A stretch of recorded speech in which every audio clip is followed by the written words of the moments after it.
Muy buenas, disfrugadoras, disfrugadores. ¿Estáis trabajando metodologías activas y de forma grupal y cooperativa? ¿No sabéis a veces cómo enfocar ese aprendizaje individual, cómo justificar ese aprendizaje individual e incluso cómo verlo? Os traigo el instrumento que ha cambiado mi vida por completo a nivel profesional este año, el portafolio digital del alumnado. Comenzamos. Bueno, pues lo primero que tenemos que saber es que este instrumento de evaluación tan importante debe incluir, por un lado, los contenidos y las evidencias. Es decir, tienen que decirnos que han aprendido, pero también tendrán que demostrarnos cómo lo han aprendido. Es básicamente el concepto de aprendo porque lo aplico o porque sé aplicarlo. Por otro lado, tiene que tener un orden cronológico, es decir, el orden que seguimos en clase por el cual se va ampliando los contenidos es el que debe contener el portafolio, el que debe tener portafolio.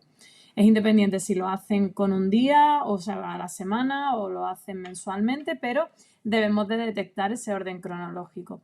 Por otro lado, el hilo conductor deberá ser siempre el proyecto trabajado en clase.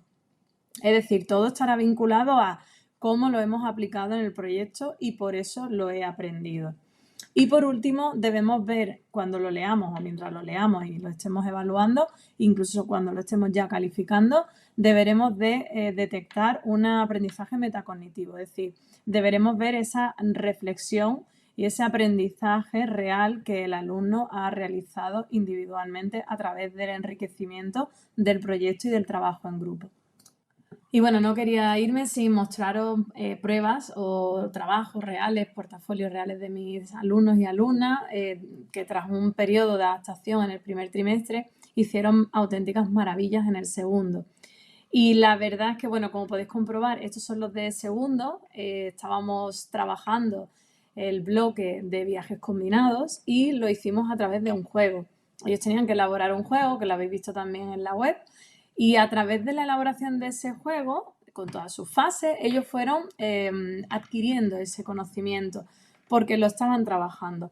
Como no podíamos hacer de agentes reales de una agencia de viaje, lo transformamos en un juego, con lo cual había que machacar mucho los contenidos. Lo bueno es que el portafolio contiene absolutamente todo lo que se trabajó a través del juego.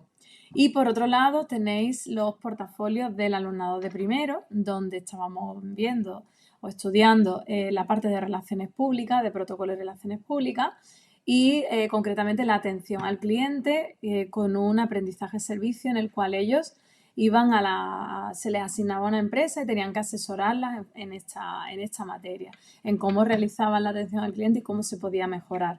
Ese era el proyecto y todo eso lo tuvieron que volcar en el portafolio.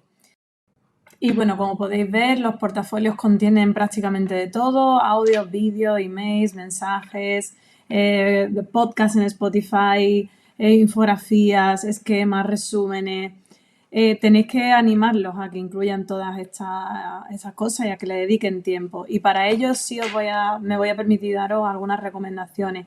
La primera es que le dediquéis al menos un 25% de vuestro horario lectivo con esa asignatura al portafolio.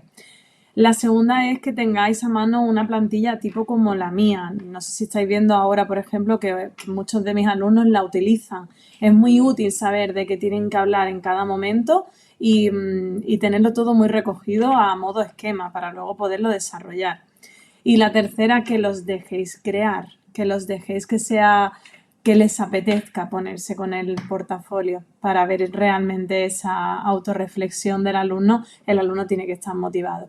Espero que os sirva, espero que lo uséis, espero que estéis tan contentos como yo con este nuevo instrumento. Nos vemos en la próxima. Y bueno, como